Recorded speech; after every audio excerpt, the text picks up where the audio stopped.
We worship you, Jesus. Tunakuabudu Yesu. We adore you Tunakuadhimisha for answering us kwa kutujibu in this 17th day.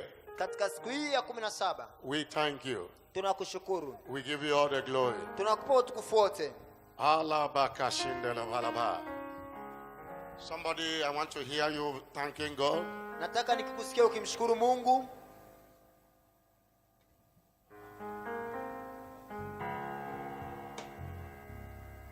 From day 1 to this 16th day, God have answered us. Tangu siku ya kwanza mpaka leo siku ya 6, God has strengthened us. Mungu ametutia nguvu. He renewed our strength daily. Ameuisha nguvu zetu kila siku. The word of God said that wait upon the Lord, he shall renew their strength. Neno la Mungu nasema wangojao Bwana watatiwa nguvu mpya. For all our brethren in the viewing center, give him all the glory. Ndugu zetu katika vituo vya kutazamia, mpe Mungu tukufu. Celebrate him personally for those personal supplications. Msherekee kwa maombi binafsi You uliomba. and I have privilege to present to him, thank him. Mimi na wewe tumekuwa na jukumu la kuomba kwake, mshukuru. We can't thank him too much. Hatuwezi kumshukuru vya kutosha. He daily loaded us with benefits. Siku zote anatujaza na baraka. And that's why we must daily give him thanks. Ndio maana tuna wajibu wa kumshukuru. He answers us every day. Anatujibu kila siku. We must thank him every day. Lazima nasi tumshukuru kila siku. Father, thank you again. Baba, asante tena. In the name of Jesus Christ. Katika jina la Yesu Kristo. Ask him for a word today. One of the things that happened in fast, when we fast, is our light breakfast as in the morning. Muombe kwa ajili ya neno. Kitu kinachotokea wakati tunafunga ni nuru yetu kutokeza kama asubuhi. And that light is revelational light. Na nuru hiyo ni nuru ya ufunuo. Our Father said one encounter with God's word is more than 100 years of labor.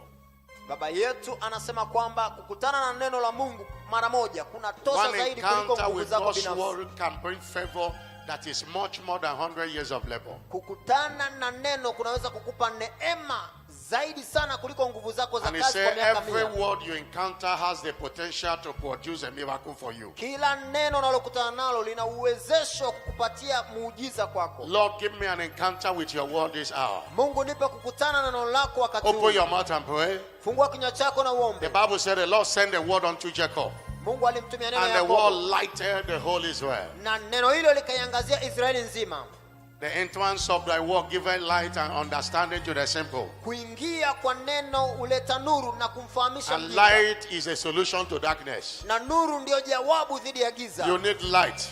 Unahitaji nuru. When you contact light, and darkness will vanish. Unapokutana na nuru, ilo giza linaondoka. Because light shineth in darkness, and darkness comprehended it not. Kwa sababu nuru yang'aa gizani, wala giza likuiweza. Somebody pray, Lord, give me an encounter with your light today. Omba, Baba, nipe kukutana na open my eyes nuru of yako. Understanding today. Fungua macho yangu ya ufahamu leo. Lord, give me understanding. Nipe ufahamu. Help me to know when my prayers are answered. Nisaidie kujua wakati maombi yangu yanapojibiwa. Nisaidie kujua wakati maombi yangu yamejibiwa. Help me to know when my prayers are answered. Nisaidie kujua wakati maombi yangu yamejibiwa. Thank you, Jesus. Asante Yesu. In Jesus' glorious name we are praying. Katika jina tukufu la Yesu tumeomba. Someone shout a louder amen. Sema amina kubwa. For all the prayers we have prayed today, kwa maombi tuliyoomba leo, and the answers already, na majawabu tayari, we give him all the glory. Tunampa utukufu wote. On this 16th day, God has been so wonderful from the day 1 to this 16th day. Katika siku hii ya 16 Mungu amekuwa kushangaza kwetu tangu siku ya kwanza mpaka leo ya 16. And the Lord that have kept you from the first day to this 16th day. Mungu amekuhifadhi tangu siku ya kwanza mpaka leo siku ya 16. He will uphold you to the end of this fasting and beyond. Atakubeba mpaka mwisho wa mfungo huu. You will not give up these few days remaining. Hautakata tamaa njiani katika siku zilizobaki. And I keep on declaring that you will finish this fasting well. Naendelea kutamka kwamba utamaliza mfungo huu vizuri. You shall not labor in vain. Hautatumika bure. What we do in prayers we labor. Tunachofanya kwenye maombi tunatumika. And your labor will result to testimonies in the name of Jesus na Christ. utumishi wako utapelekea shuhuda katika jina la Yesu. All the prayers you have prayed and the ones you are going to pray these remaining days, maombi yote uliyoomba na yale utakayoomba siku chache zilizobaki, they will speak all through this year and beyond in the name of Jesus Christ. Yatanena katika mwaka huu wote na zaidi katika jina la Yesu. You are blessed. Umebarikiwa. Clap your hand for Jesus. Pigia Bwana Yesu makofi. And have your seat. Na keti tafadhali. You are welcome again. Unakaribishwa tena. We started an exhortation yesterday. Tulianza neno la hamasa jana. Title, how do I know when my prayer is answered? Kichwa cha habari kinachoitwa ninajuaje pale maombi yangu yanapokuwa yamejibiwa. Remember that our prophetic focus is praying with fasting work. Kumbuka neno la kinabii la mwezi ni kuomba pamoja na kufunga kunatenda kazi. Indeed, praying with fasting work. Hakika kuomba pamoja na kufunga kunatenda kazi. Isaiah 58 verse 6, is it not the fast that I have chosen? Isaya 58:6, je, hii si swaumu niliyoichagua? And verse 9 says, thou shalt call and the Lord will answer. Mstari wa 9 anasema nao utaita na Bwana atakuitikia. Praying with fasting works. Kuomba pamoja na kufunga kunatenda kazi. How do I know that he is working? Ninajuaje kwamba inatenda kazi? How do I know that God is answering my prayers? Ninajuaje kwamba Mungu anajibu maombi yangu? And that's the purpose of this exhortation. Na hilo ndilo kusudi la neno hili la hamasa. How do I know when my prayer is answered? Ninajuaje wakati ambao maombi yangu yamejibiwa? Many of us know how to pray. Wengi wetu tunajua namna ya kuomba, But we don't know when our prayers are answered. lakini hatujui ni wakati gani maombi yetu yamejibiwa. I gave example of a story in Acts chapter 12 verse 5 to 16 yesterday. Nilitoa mfano wa historia katika kitabu cha Matendo sura ya 5 mstari wa 12. The apostles gathered praying for the release of Peter. Mitume walikusanyika kuomba kwa ajili ya kuachiliwa kwa Petro. And they were not aware when their prayer was answered. Na hawakujua wakati maombi yao yalipojibiwa. Not knowing when one's prayer is answered can be frustrating. Kutokujua wakati maombi yako yamejibiwa inaweza kuwa kitu cha kuchanganya sana. Most of the time our prayers are answered but we don't know. Wakati mwingi sana maombi yetu yanajibiwa na sisi tunakuwa hatujui. That is why we must ndio maana pay lazima attention to this exhortation. tuwe We started makini yesterday. kwenye hili neno la hamasa liloanza jana. Hallelujah. Haleluya. Please understand this. Tafadhali elewa hili. That God will serve answers prayers. Kwamba Mungu tunayemtumikia anajibu maombi And he does not wait. na hasubiri. When he say he will answer, he do answer. Anaposema atatujibu, hakika atatujibu. But understand that his answer comes first spiritually before it will manifest physically. Lakini elewa kwamba majawabu yake yanakuja rohoni kabla hajadhihirika mwilini. The same way he blesses us spiritually before we see it physically. Namna ile ile anayotubariki rohoni kabla hatujaona hizo baraka mwilini. Ephesians chapter 1 verse 7. Efeso 1 mstari wa 3. Ephesians chapter 1 verse 7. Wa Efeso 1 mstari wa 3. The Bible says, blessed be the Lord God, the Father of our Lord Jesus Christ, Abarikiwe Bwana Mungu Baba yetu Yesu Kristo, who have blessed us with all spiritual blessings aliyetubariki kwa baraka zote za rohoni in heavenly places in Christ. katika mahala pa mbingu katika Kristo Yesu. Most of our prayers are God to bless us. Maombi yetu mengi ni kwa ajili ya Mungu But tubariki. our blessings first of all come spiritually. Lakini baraka zetu cha kwanza zinakuja rohoni The kwanza. same way he answers us spiritually. Namna ile ile anayotujibu rohoni. That's why you don't wait for physical manifestation Ndio maana hausubiri kwa ajili ya kudhihirishwa kwa mwilini to know that your prayer have been answered. ili uweze kujua kwamba maombi yako yamejibiwa. You don't wait for physical manifestation. Hausubiri ule udhihirisho wa mwilini. Somebody shout hallelujah. Sema haleluya. Somebody shout hallelujah. Sema haleluya. You pray for healing, God have answered you. Unaomba kwa ajili ya uponyaji, Mungu amekujibu. Even though the symptoms and the sickness is still there, it does not matter, he have answered. Hata kama dalili na ugonjwa uko pale, haijalishi, ameshakujibu. We want instant physical manifestation before we believe. Tunahitaji udhihirisho wa papo mwilini kabla tujaamini. It does not work that way. Haitendi kazi namna hiyo. Somebody shout hallelujah. Sema haleluya. It does not work that way. Haitendi kazi namna hiyo. Even after we pray, challenges may come. Hata tunapokuwa tumemaliza kuomba, changamoto zinaweza kuja. And we say, oh God, you have not answered us. Na tunaanza kusema Mungu haujatujibu. This God we know answers prayer. Mungu huyu tunajua kwamba anajibu maombi. If we pray right, he answers us. Kama tukiomba sahihi atatujibu. Hallelujah. Hallelujah. He has no other business in heaven than to answer prayers. Hana biashara nyingine mbinguni isipokuwa kujibu maombi. Somebody shout hallelujah. Sema hallelujah. But how do I know that my prayer is answered? Sasa ninajuaje ombi langu limejibiwa? Number one, Cha kwanza, when you have prayed with your heart. Unapokuwa umeomba kwa moyo wako. When you have prayed with your heart. Unapokuwa umeomba kwa moyo wako. Anytime you engage your heart and pray to God, wakati wote unapohusisha moyo wako na kuomba kwa Mungu, know that he have answered. Jua kabisa amekujibu. Because he cannot deny what he says. Kwa sababu hawezi kukana kile alichokisema. Because he's no respecter of any person. Kwa sababu hana upendeleo kwa mwanadamu yeyote. Because he has not changed. Kwa sababu yeye hajabadilika. If you engage your heart, the way he answered Elijah, he will answer you. Kama ukuhusisha moyo wako, namna ile ile aliyomjibu Elia atakujibu na wewe. Hallelujah. Hallelujah. I say hallelujah. Hallelujah. Jeremiah 29 verse 11, 12 and 13. Yeremia 28 mstari wa 11, Yeremia 29 mstari wa 11, 12 na 13. For I know the thought I think towards you, kwa maana najua mawazo ninayowazia, says the Lord. Asema Bwana. Thought of peace. Mawazo ya amani. And not of evil. Si mabaya. To give you an expected end. Kuwapa tarajio lenu jema. Then kisha you shall call upon me. Mtaniita. And you shall go and pray unto me. Mtakwenda na kuniomba. And I will hearken unto you. Nami nitawasikia. And you shall seek me. Mtanitafuta. And find me. Na kuniona. When you shall search for me. Mtakaponitafuta. With all your heart. Kwa mioyo yenu yote. If you have prayed and seek him with all your heart. Kama umeomba na umemtafuta kwa moyo wako wote. You have found him. Umempata. In other words, he have answered you. Kwa maneno mengine amekujibu. To know that your prayers are answered is when you prayed with your heart. Unajua maombi yako yamejibiwa pale unapoomba kwa moyo wako. James chapter 5 verse 16. Yakobo 5:16. They have earnest or heartfelt continuous prayer of a righteous man. Maombi yanayotoka moyoni yenye hali ya uendelevu ya mtu mwenye haki. Hallelujah. Hallelujah. Make it tremendous power available. Yanazalisha nguvu kubwa and dynamic in his working. Inayobadilisha mambo katika kutenda kazi kwake.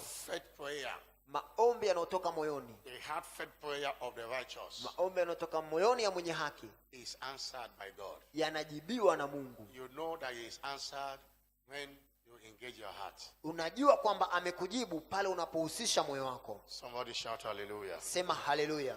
The state and condition of your heart is what determines heaven's response to your request. Ile hali ya moyo wako ndio inaamua namna gani mbingu iingilie kati. God sees your heart before he hears your voice. Mungu anaona kwanza moyo wako kabla hajasikia sauti yako. 2 Chronicles chapter 27 verse 6. Nyakati wa pili 27 mstari wa 6. God sees your heart. Mungu anaona moyo wako before he hears your voice in prayer. Kabla hajasikia sauti yako katika maombi. 2 Chronicles chapter 27 verse 6. Nyakati wa pili 27 mstari wa 6. Hallelujah. Hallelujah. That's why from this scripture I want to compare you to. I want to connect two of them together with Proverbs chapter 16. Nataka niunganishe andiko hili na Mithali 16. The preparation of the heart in man. Maandalio ya moyo ni ya mwanadamu. And the answer of the tongue from God. Na jawabu la ulimi latoka kwa Mungu. And 2 Chronicles 27 say this man called Jotham became mighty. Because he prepared. He ordered his ways in the sight of the Lord. Basi Yotam akawa na nguvu kwa kuwa alitengeneza njia zake mbele za Bwana Mungu wake. Hallelujah. Hallelujah. I say hallelujah. Hallelujah. You need the preparation of the heart first. Unahitaji maandalio ya moyo kwanza. When that one is done, hilo linapokuwa limefanyika, and you pray, na ukaomba, your prayer is answered. Maombi yako yanajibiwa. So simple. Kirahisi kabisa. Somebody shout hallelujah. Sema hallelujah. Number 2. Namba 2. How do I know that my prayer is answered? Ninajuaje maombi yangu yamejibiwa? When you have prayed according to the will of God. Pale unapokuwa umeomba sawa sawa na mapenzi ya Mungu. When you have prayed according to the will of God. Start jubilating when you have prayed according to the will of God. Unapokuwa umeomba sawa sawa na mapenzi ya Mungu, anza kushangilia. And the will of God is the word of God. Mapenzi ya Mungu ni neno la Or the Mungu. word of God is the will of God. Au neno la Mungu ndio mapenzi ya Mungu. Any prayer prayed according to his word is already answered by him. Kila ombi liloomba sawa sawa na neno lake tayari If it is limeshajibiwa. not according to the word, it's not answered. Kama si sawa na neno lake, ombi hilo halijajibiwa. If you are praying something that is contrary to the word, Kama umeomba kitu ambacho ni kinyume na neno, God is not committed. Mungu hawajibiki kujibu. Somebody shout hallelujah. Sema haleluya. If you are praying something that is not in line with his will for you, Kama umeomba kitu ambacho hakiko sawa na mapenzi yake kwako, he will not answer. hawezi kukujibu. Hallelujah. Haleluya. That's why when we are praying, as we said last Sunday, we put him in remembrance of what he has said. Ndio maana tunapoomba kama tulivyosema Jumapili ya kwamba unamkumbusha kile alichokisema. Isaiah 43 verse 26. Isaya 43:26. We put him in remembrance. Tunamkumbusha. Hallelujah. Haleluya. And 1 John chapter 5 verse 14 says, Waraka wa kwanza wa Yohana 5:14. this is the confidence Na huu ndio ujasiri that we have in him, ambao tunao kwake, that if we ask anything kwamba tukiomba lolote according to his will, sawa sawa na mapenzi he yake, heareth us. anatusikia. Verse 15. Mstari wa 15. And if we know that he hears us, Kama tunajua anatusikia, whatsoever we ask, chochote tuombacho, we know that we have the petition that we desired of him. hivyo tunajua tunazo zile haja tulizomuomba. Relax, he have answered you if you pray according to his will. Wewe tulia tu, kama umeomba sana mapenzi yake amekujibu. If you have not prayed according to his will, Kama hujaomba sana mapenzi yake, these remaining days, you can change gear. siku hizi chache zilizobaki You unaweza can change your ukabadilisha. approach. Unaweza ukabadilisha njia That's why yako. prayer begins by locating his will Ndio maana maombi yanaanza pale unapotambua mapenzi yake and put it to him. na kumpelekea hayo mapenzi yake. That's why Bible is our legal document. Ndio maana Biblia ni kitabu chetu cha kisheria. The Bible is our title deed of our inheritance in God. Biblia ndio hati miliki yetu ya urithi wetu katika Kristo Yesu. God's word is God's ability to perform. Neno la Mungu ni uwezo wa Mungu kutenda. He will always perform what he said. Wakati wote atatenda kile anachokisema. Locate the scriptures and remind him of what he has said. Tafuta andiko ulipate, kisha umkumbushe kwa kile alichosema. Anything that is contrary to the word of God and you are praying it is not committed. Chochote ambacho kiko kinyume na mapenzi ya Mungu nao unakiomba, basi Mungu hawajibiki kujibu. You can't be praying, oh God, give me money to start cigarette business. God will not answer such prayer. Huwezi kumwomba Mungu, Mungu nipe pesa nianze kiwanda cha sigara. Mungu hawezi kujibu ombi kama hilo. God, I want to start this alcohol business. God will not answer such prayer. Mungu unataka kuanza biashara hii ya pombe. Mungu hawezi kujibu hilo ombi. It is not according to his Kwa will. sababu haiko sawa na mapenzi yake. Somebody shout hallelujah. Sema haleluya. Somebody shout hallelujah. Sema haleluya. You know, everything in the Bible from the righteous God always promote righteousness. Kila kitu kwenye Biblia kutoka kwa Mungu mwenye haki uwaga kinachochea Any haki. desire of yours that does not promote righteousness, God will not answer them. Tamanio lako lolote ambalo halihamasishi haki, Mungu hawezi kujibu. Every desire of yours that is disobedience to his commandment, he's not committed. Tamanio lako lolote ambalo liko kinyume na maagizo yake hawajibiki kujibu. We know that our prayer is answered when we prayed according to the will, which is the word.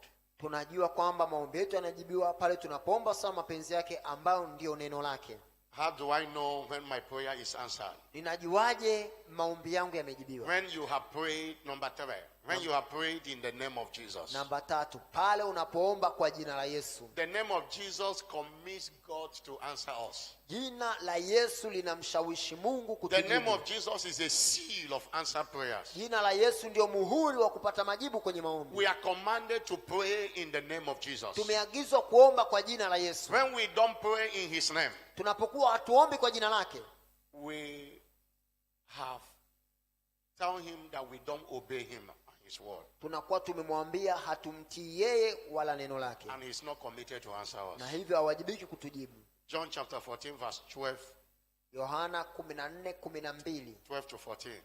mpaka 14. He said, verily, verily, I say unto you, Jesus was the one speaking. Sema hakika nawaambia, Yesu ndiye alikuwa anasema hivi. He that believeth on me, yeye aniaminie, the works that I do shall he do also. Kazi nizitendazo naye atazitenda. Greater works than this shall he do. Kubwa zaidi ya hizi atazitenda. Because I go unto my Father. Kwa sababu nakwenda kwa Baba yangu. And whatsoever na chochote you ask in my name, muombalo kwa jina langu, that will I do. Hilo nitalifanya. If you don't ask in my name, I will not do kama it. uombi kwa jina langu He said sitotenda. that the Father may be glorified in the Son. Ili Baba atukuzwe ndani ya Mwana. If you ask anything in my name, mkiomba lolote kwa jina langu, I will do it. Nitalitenda. If you have prayed in the name of Jesus, it is done. Kama umefanya hivyo kwa jina la Yesu, basi imefanyika. Somebody shout hallelujah. Sema hallelujah. Another, John chapter 16 verse 23 and 24. Yohana 16:23 na 24. And in that day you shall ask me nothing. Katika siku hiyo hamtaniomba lolote. Verily, verily, I say unto you, hakika ninawaambia, whatsoever you shall ask the Father in my name, lolote muombalo Baba kwa jina langu, he will give it you. atawapatia. Whatsoever you ask the Father in my name, lolote muombalo Baba kwa jina langu, that he will answer you. atawajibu. And he said, hitherto, anasema hata hivi, have you asked nothing in my name? hamjaomba lolote kwa jina langu, Ask, you shall receive. ombeni na mtapokea, That your joy may be full. ili furaha yenu iwe timilifu. Ask, you shall receive. Ombeni nanyi mtapokea. Ask in his name. Ombeni kwa jina lake. This is why if we want to pray, ndio maana unapotaka we kuomba, say, Father, in the name of Jesus, sema Baba katika jina la Yesu. gather multitudes in this church. Kusanya makundi katika kanisa hili. We first of all say, Father, in the name of Jesus. Cha kwanza tunasema Baba katika jina la Because Yesu. the name of Jesus is our access code to him. Kwa sababu jina la Yesu ndio njia ya kumwendea. You see, even Thanksgiving we are doing, all the prayers we are praying today. Tazama hata maombi yote ambayo tumeomba leo. We start by Father in the name of Jesus. Tumeanza na Baba katika jina la Yesu. Thank you for answers to all our prayers. Asante kwa kujibu maombi yetu yote. We pray again, Father, in the name of Jesus. Tumeomba tena Baba katika jina la Let Yesu. your word have a free course. Neno lako lipate nafasi. Somebody shout hallelujah. Sema hallelujah. We prayed again, Father, in the name of Tumeomba Jesus. tena Baba katika jina la Let the Yesu. Holy Ghost whistle across our harvest field. Roho Mtakatifu apige mluzi kwenye mashamba ya mivuno. Your prayer is answered when you pray with the name of Jesus. Maombi yako yanajibiwa pale unapoomba kwa jina la Yesu. Please understand that. Tafadhali elewa hilo. Don't forget that. Usilisahau hilo. Both in the beginning and in the end. Unapoanza maombi na unapohitimisha. As we finish these prayers, tunapomaliza maombi, despite the prayer read, Father, in the name of Jesus. pasipo kujalisha ombi limeomba Baba kwa jina la And Yesu. after we finish praying and thanking him, tunapomaliza kuomba na kumshukuru, we say, Father, thank you for answer prayer. tunasema Baba asante kwa kutujibu In maombi. Jesus' name we have prayed. Katika jina la Yesu tumeomba. Somebody shout hallelujah. Sema And hallelujah. that's why he answers us. Na hiyo ndio maana anatujibu. Somebody shout a bigger hallelujah. Sema hallelujah kubwa. If you have prayed in the name of Jesus, your prayer is answered. Kama umeomba kwa jina la Yesu, maombi Don't yako wait for yamejibiwa. physical manifestation to believe that you have answered. Usisubiri mpaka udhihirisho utoke mwilini ndio uamini kwamba amekujibu. Somebody shout a bigger hallelujah. Sema hallelujah kubwa. If you go through all our prayer bulletin, Kama ukifuatilia vipeperushi vyetu vyote vya maombi, there are about 6 or 7 of them. tuna vipeperushi 6 ama Remember, you 7. are expected to be using them in praying. Kumbuka unatarajiwa uwe unavitumia kwenye maombi. Whether we have translation of it in Swahili and English have and Swahili have, anyone you can use. Chochote Make unachoweza sure, kutumia don't cha throw them away. Kiingereza, cha Kiswahili. And you say all those prayers, there's no every one of them in the name of Jesus. Utaona maombi yote kwenye vipeperushi yameanza na Anyone kwa we jina want la to use Yesu. the Holy Ghost, say in the name of Jesus and by the power of the Holy Ghost. Hata kama tunataka kumtumia Roho Mtakatifu tunasema kwa jina la Yesu na kwa nguvu ya Roho Mtakatifu. And that's why he is answering us. Na ndio maana anatujibu. And he will answer you. Na atakujibu. How do I know when my prayer is answered? Najuaje wakati gani maombi yangu yamejibiwa? Number 4. Namba 4. When you have prayed in faith. Pale unapokuwa umeomba kwa imani. When you have prayed in faith. Unapokuwa umeomba kwa imani. Remember what I'm saying. I'm not saying when you pray, but when you have prayed in faith. Sisemi wakati unapoomba, bali wakati unapoomba kwa imani. You know that you prayed in faith. Unajua kwamba umeomba kwa imani. Understand that faith commits God. Elewa kwamba imani inamwajibisha Mungu. Faith commits God to answer us. Imani inamwajibisha Mungu kutujibu. Anytime we have prayed in faith, he have answered. Kila wakati unapoomba kwa imani ametujibu. Hallelujah. Hallelujah. And faith focuses on God and his word only. Imani inamtazama Mungu na neno lake pekee. Wherever faith goes, God performs. Popote imani inapokwenda Mungu anatenda. If you don't believe, you are wasting your time praying. Kama hauamini unapoteza muda wako unapoomba. Mark 11 verse 24. Marko 11:24. Wherefore I say unto you, hivyo ninawaambia, what things soever you desire. yoyote msalipo. Do you even have a desire in this fasting? Je, una tamanio lolote katika mfungo huu? I don't know what if you don't have a desire, I don't know what you are praying. Kama hauna tamanio, basi haujui unachokiomba. Apart even a kingdom, what do you desire for to happen in this church? As individual, maybe you must have a desire for this church. Hata kama ufalme, una tamanio gani litokee katika ufalme huu au katika kanisa hili? Apart from the general church goal prayers we pray every time we gather here. Pasipo kujalisha maombi ya jumla ya kanisa tunayoombea hapa. As individual member who is committed praying for the kingdom, what is your desire concerning the church? Kama mtu binafsi, sasa tamanio lako ni nini kuhusiana na kanisa? That's what you pray. Hicho ndicho unachokiomba mbele za Mungu. What is your desire this year? What do you want to see even happen this January? Tamanio lako ni nini mwaka huu? Unataka uone nini likitokea hata Januari hii? What is your expectation? Tarajio lako ni nini? That's what you table before God. Hicho ndicho unakipeleka mbele za Mungu. And the Lord says, as you desire, put it in prayer. Bwana anasema myatamanipo yawekeni kwenye maombi. And after you have prayed, ukishaomba, believe that you receive it. Amini kwamba umepokea. Look at that word very well, the way King James put it. Tazama hilo neno vizuri King James inavyoeleza. You have received it. Amini kwamba umepokea. And you shall have them. Na yatakuwa yenu. In other words, you have to believe before you have them. Kwa namna nyingine lazima uamini kabla hayajawa ya kwako. You don't believe after you have had them. Auamini baada ya kupokea. That one is Thomas' kind of faith. Hiyo ni imani ya Tomasi. We have a sense knowledge faith and we have a revelational knowledge faith. Tuna imani ya kuona na tuna imani ya ufunuo. Sense knowledge faith is Thomas' kind of faith. Imani ya kuona ni ile imani ya Tomaso. Faith that will only believe after seeing it. Imani ambayo inaamini baada ya kuona kitu. And Jesus said, blessed is a man that have not seen but believe. Na Yesu anasema wamebarikiwa sana wale ambao hawajaona lakini wameamini. They told the master after Thomas heard all the words of Jesus before Jesus died. Walimwambia Bwana baada ya Tomasi kusikia maneno yote. He never believed that Jesus will rise up. Hakuamini Tomaso kwamba Yesu amefufuka. And the news broke that Jesus have risen. Habari zikaja kwamba Yesu amefufuka. They told him he doubted it. Wakamwambia Tomaso akawa na shaka. Pasipo kujalisha yote aliyosikia. That's why somebody can be in believing faith, winner chapel, not believe anything. Ndio maana kuna mtu anaweza kuwepo katika kanisa la washindi lakini asiamini. They were eating with Jesus, moving with Jesus. Walikuwa nakula na Yesu, wanatembea na Yesu. But Thomas couldn't believe that the master is risen. Lakini Tomaso hakuamini kwamba Yesu amefufuka. He said until I see him, but that's when I will believe. Alisema mpaka nikimwona ndio nitaamini. You don't believe before. You don't believe after you have seen it. You believe before you see it. Hauamini baada ya kuona jambo hilo limetokea, bali unaamini kabla. It is your faith. Ni imani yako that will provoke God to perform it. Itakayomchochea Mungu alitende hilo. Luke chapter 1 verse 45. Luka 1:45. Blessed is she that believeth. Amebarikiwa yeye aaminie. And there shall be a performance. Maana atatimizwa kwake. Of those things which were told her from the Lord. Yale yote aliyoambiwa na Bwana. So if you are waiting for performance before you believe, you will not see performance. Kama unaamini jambo hilo, kama unataka kusubiri litokee ndio uamini, hautaona likitokea. All the prayers you have prayed, maombi yote uliyoomba, believe them.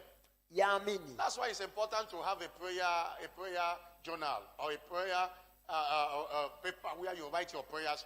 For you to know the prayers you have prayed. Ndio maana ni muhimu kuwa na karatasi ambalo umeandika maombi yako ili ujue yale maombi unayoyaomba. That when the testimony starts manifesting physically, you will know that yes, is the answer to the prayer you have prayed. Ili ushuhuda utakapoanza kudhihirika mwilini sasa uweze kujua kabisa ni majibu ya maombi uliyoomba. If you have them, tick all of them that it is answered. Kama unaamini umepokea basi weka and be expectant for physical manifestation. Kwamba umepokea alafu tarajia kwamba yatadhihirika mwilini. Somebody shout hallelujah. Sema hallelujah. Somebody shout hallelujah. Sema hallelujah. Remember. Kumbuka. Remember. Kumbuka. If it is something from God. Kama ni kitu kutoka kwa Mungu. It takes faith to receive it. Kinahitaji imani ili ukipokee. And I close again with this scripture, James chapter 1 verse 6 and 7. Nafunga na andiko hili Yakobo 1 sura mstari wa 6 mpaka na ule wa 7. Let me paraphrase that scripture. Nilifupisha andiko hili. Anyone praying, let him pray in faith. Yoyote aombaye na aombe kwa imani. Not doubting. Asisite. Anyone that doubts. Yoyote mwenye mashaka. It's like a wave. Ni kama mawimbi ya bahari. It's like a breeze that move here and there. Ni kama wimbi la bahari linalosukuma huku na huko. Let that man that doubting. Mtu huyo mwenye shaka. Think. Asitarajie. That he shall receive anything of the Lord. Kwamba atapokea chochote kutoka kwa Mungu. If your answer is of the Lord. Kama jawabu lako linatoka kwa Mungu. Doubting will cancel it. Mashaka yako yatalifuta hilo jawabu. To doubt God is to be double-minded.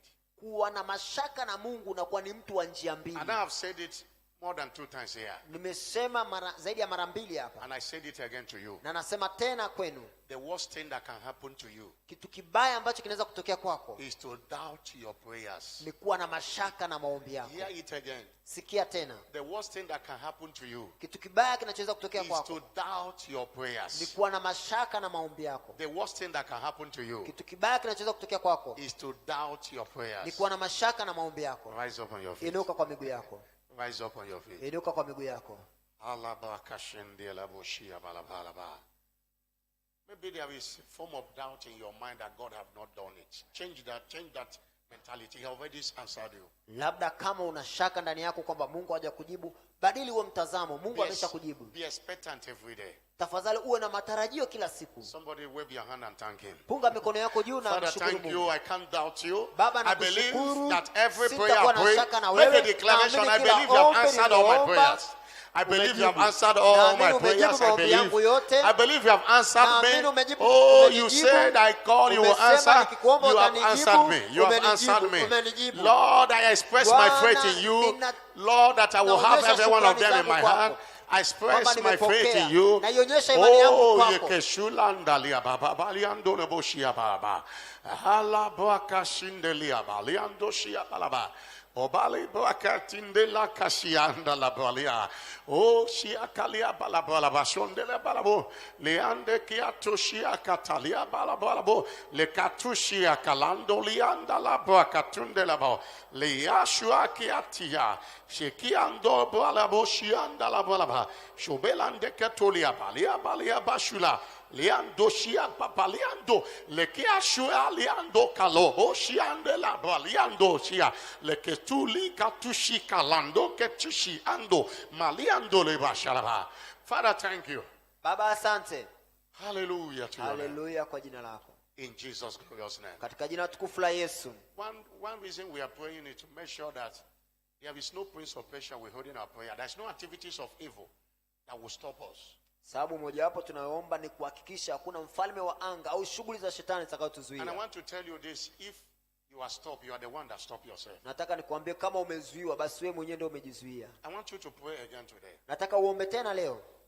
Proverbs chapter 28 verse 10. We use that scripture. Mithali 28 mstari wa 10. Proverbs chapter 28 verse 10. Mithali 28 mstari ule wa 10. We are going to say that in the name of Jesus. Tunakwenda kusema katika jina la Yesu. Let the wicked plotting my downfall be buried in their own pit. And let every good thing you have packaged for me this season be fully delivered to me. Proverbs 28 verse 10 says, whoso causeth the righteous to go astray in an evil way, he shall fall himself into his own pit. But the upright shall have good things in possession. Mithali 28 mstari wa 10. Kila mtu awapotezaye wenye haki katika njia mbaya ataanguka katika shimo lake mwenyewe, bali wakamilifu watarithi mema. In the name of Jesus, katika jina la Yesu, every wicked kila mwovu my downfall anayepanga kuanguka kwangu be buried in their own pit. Atadumbukia kwenye shimo lake. And let every good thing you have packaged into this season kila for me, kitu kizuri ulichoniandalia katika msimu huu, be fully and speedily delivered. Nikipate kwa haraka. Don't pray yet. Usiombe kwanza. I want you to pray with understanding. Nataka uombe kwa uelewa. Praise the Lord. Bwana asifiwe. Read it after me. Father, in the name of Jesus.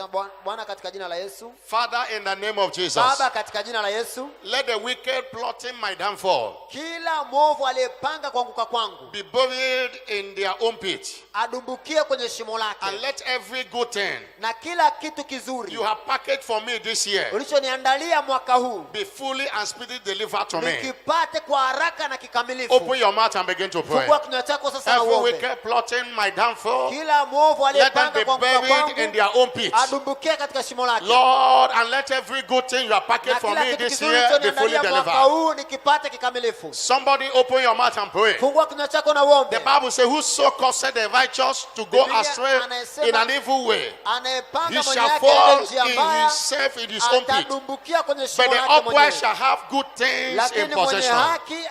Father, in the name of Jesus, let the wicked plotting my downfall be buried in their own pit. And let every good thing you have packaged in this year for my life be fully delivered. Let them be speedily delivered. Every good thing is my possession this year. Any wicked man and woman, principalities in plotting my downfall, let them fall in their own pit. Let them fall in their own pit. Let them fall in their own pit. Let them fall in their own pit. Let them fall in their own pit. Let them fall in their own pit. Open your mouth. Every good thing God has packaged for you, let them be delivered. Let them be delivered. Let them be delivered. Let them be delivered. Let them be delivered. Let them be delivered. No devil will withhold what belongs to you this year.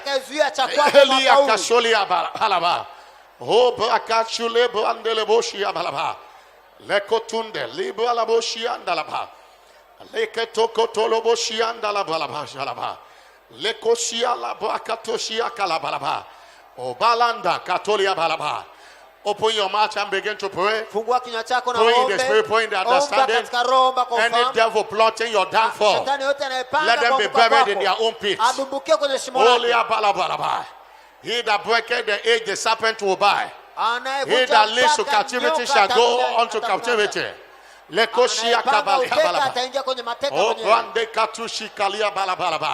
Somebody open your mouth and make a decree.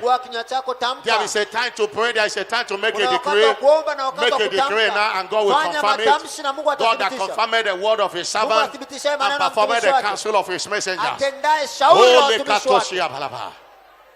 In the name of Jesus Christ.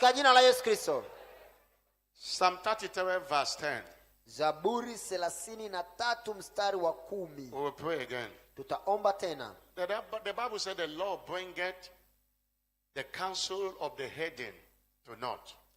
He maketh the devices of the people of none effect. Bwana huyabatilisha mashauri ya mataifa, huyatangua makusudi ya watu. Job chapter 5 verse 12.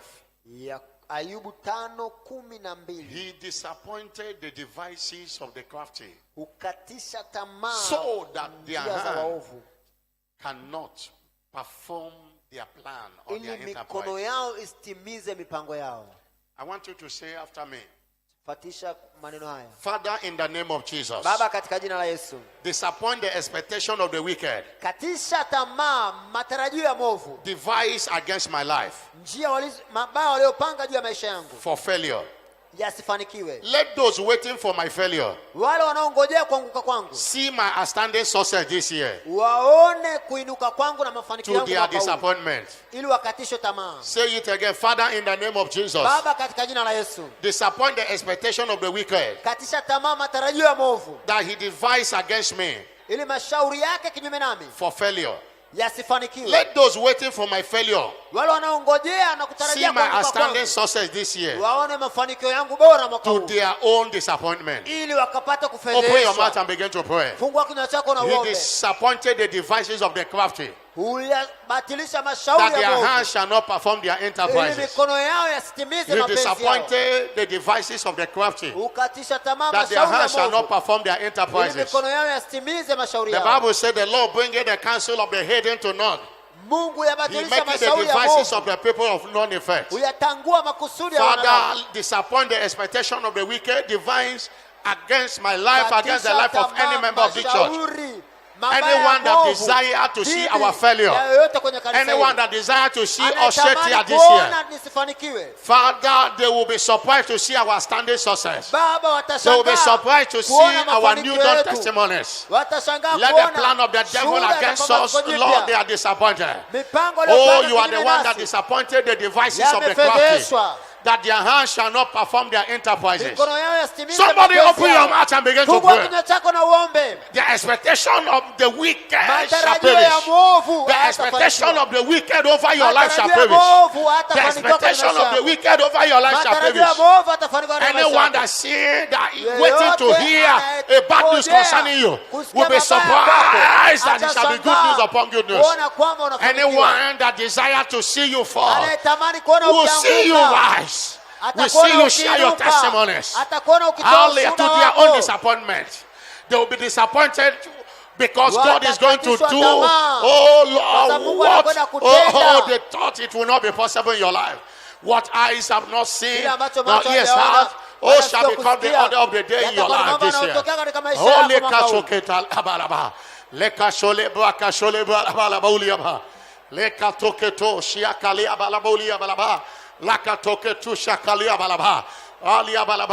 disappoint the expectation of the wicked. They have devised for failure. Lord, they will see our standing success. Oh, they have said you will not marry this year. They are expecting, oh, they will see very soon your wedding card will be going everywhere. They will receive it. They are told that you will not get your job. Oh, God will disappoint them this year. Oh, they say you will not have your children. God will disappoint them this year. Lord, disappoint the expectation of the wicked. Oh, lekatokia toshia balia balaba.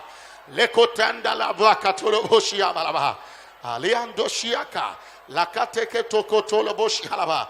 Lekatushia kalia. Balandolo boshialaba. Lekatoshi abalabalabodia. Lakatukotolia babalia koshiandalaba. Lakatakatolia balia kotandalia bandalaba. Shobelango ketolia balabalaba. God that disappointed the devices of the crafty, that their hands shall not perform their enterprises. You make their counsel of no effect. They will be disappointed this year. They will be disappointed this year. They will be disappointed this year. Thank you, Jesus. It is done. Somebody shout a louder amen.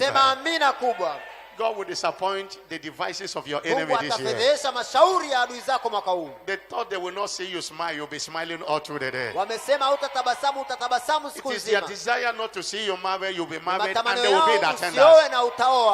As you are dancing in your wedding, they will die. They will be disappointed as they see you dancing in your wedding. Oh, their disappointment will be everywhere for people to see. And they will know that you serve a living God. They will know that you serve a God of this great commission. In the name of Jesus Christ. God said, my people shall never be ashamed. You shall never be ashamed this year. I say you shall never be ashamed this year. In the name of Jesus Christ. Maybe there's someone here who needs Jesus. We want to pray for you. The Bible said the effectual fervent prayer of the righteous man. Righteousness is one thing that qualifies us to stand in his presence. And the righteousness is what also qualifies our prayers to be answered. You want to surrender to Jesus? Let me see your hand up. I want to pray for you. Or you want to rededicate your life to him? Is there anyone like that? You raise your hand up. Why every other person begin to make a decree concerning the communion, what you desire from the communion?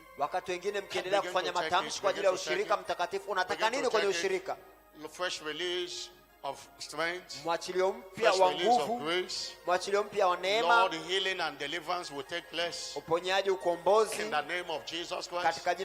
Father, by this communion, every form of doubt and unbelief, by the blood we overcome them today. Whatever that makes us to doubt God kinachotufanya tuwe na mashaka na and His Mungu word, doubt our na neno prayers, lake, tuwe by na this mashaka na blood, maombi they yetu. are destroyed Kwa today. ushirika huu vinaharibiwa Every leo. spirit of doubt is Roho ya destroyed. mashaka inaharibiwa. By this communion, we Kwa contact ushirika afresh huu the spirit of tunapokea faith. kwa upya roho ya By this imani. communion, we Kwa contact ushirika huu afresh the tunapokea spirit kwa of upya faith. roho ya imani. By this communion, we Kwa contact ushirika huu afresh the spirit tunapokea of kwa faith. upya roho ya imani. Woo! Halabaka shalabalabushia balaba. Ola katakateshia kalia baliandolobo. Abala baka shule balabusha la balaba. Lord, visit someone via this communion today. Kupitia ushirika huu leo. The virtues in this communion, Nguvu Father, iliyoko let it katika be delivered ushirika to your huu people. It is itende blessed. kazi kwa watu wako. Ushirika huu In the name of the umebarikiwa Father, katika jina la Baba, and of the Son, Mwana and of the Holy Spirit. na la Roho Mtakatifu. Father, as we partake this communion, Baba, tunaposhiriki ushirika huu, the kind of faith in the life of Jesus, ile imani iliyoko katika kwa Yesu we receive it afresh. tunaipokea kwa upya. Lord, by this communion, destroy everything that Kwa makes us to ushirika huu doubt you. haribu kila kitu kinachotufanya tuwe This na mashaka communion, nawe. let every sickness be Kwa healed. ushirika huu magonjwa yaponywe. It is done Imefanyika in Jesus' name. katika jina la Yesu. I prayed and I prayed, Lord Jesus answered me. I prayed, I prayed, I prayed and I prayed, Lord Jesus answers me. It is well with my soul. I prayed and I prayed, I prayed and I prayed, Lord Jesus answers me. I prayed, prayed, I prayed, I prayed, I prayed, Lord Jesus answers me. It is well with my soul. I prayed and I prayed, Lord Jesus answers me. I prayed, I prayed, I prayed and I prayed, Lord Jesus answers me. It is well with my soul. I prayed and I prayed, I pray, Lord Jesus answered me. I prayed, I pray, I pray, I pray, Lord Jesus answered me. It is well with my soul. I prayed and I prayed, I pray, Lord Jesus answered me. I prayed, I pray, Lord Jesus answered me. it is well with my soul. I prayed and I prayed, I pray, Lord Jesus answered me. I I prayed. pray, Lord Jesus answered me.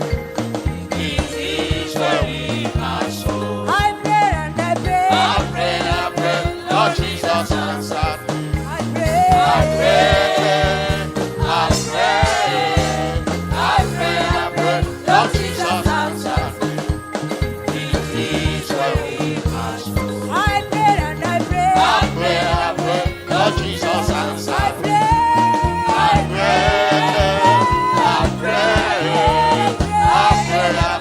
Lord Jesus answered me.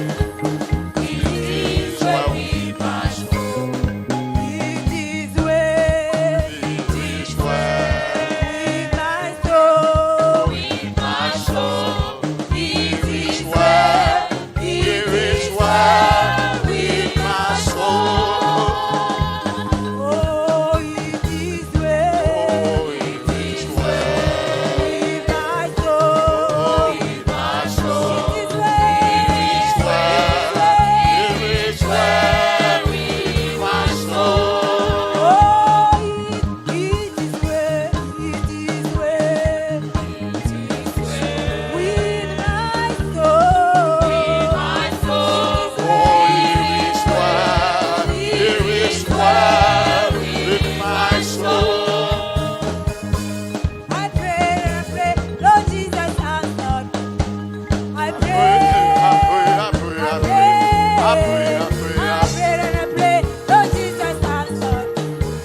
It is well with. I pray and I pray, Lord Jesus answered. I pray, If you know He has answered you, celebrate Him. Celebrate the answer. God pray. Celebrate the answer prayers. Mungu amekujibu, sherekea majawabu yako. Lord Jesus answered. I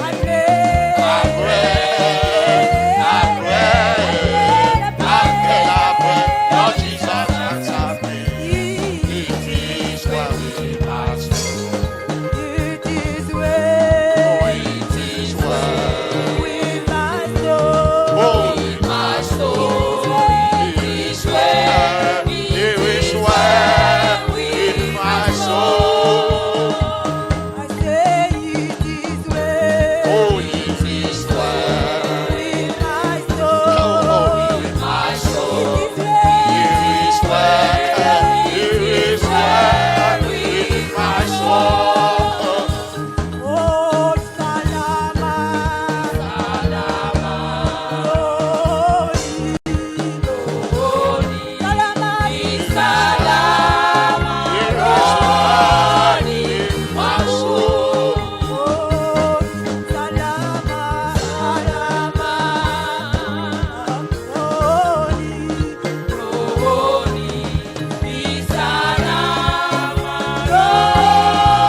you can know when your prayer is answered. Ninajua sasa unaweza kujua If you pale maombi yako pray with yanapojibiwa. faith, you pray in the name, Kama just believe umeomba kwa that it is imani, answered. umeomba kwa jina lake, amini tu kwamba amekujibu. Hallelujah. Hallelujah. And if you believe it, you Na behave kama it. unaamini unafanya kama umeshapokea. If you believe it, you Kama behave. unaamini unatenda au unafanya kama umepokea. If you believe it, you behave it. Kama unaamini unafanya kama umeshapokea. Hallelujah. Hallelujah. Any concern you have prayed, when they ask you, tell the person it is done. Swala lolote uliloliombea wakikuuliza waambie That's the imefanyika. way the men of faith talk. Hivyo ndivyo namna watu wa imani wanaongea. It is done. Imefanyika. God have done it. Mungu ameshatenda. Hallelujah. Hallelujah. Tell your neighbor, God have Mwambie done jirani it. yako Mungu ameshatenda. Hallelujah. Hallelujah. You are blessed.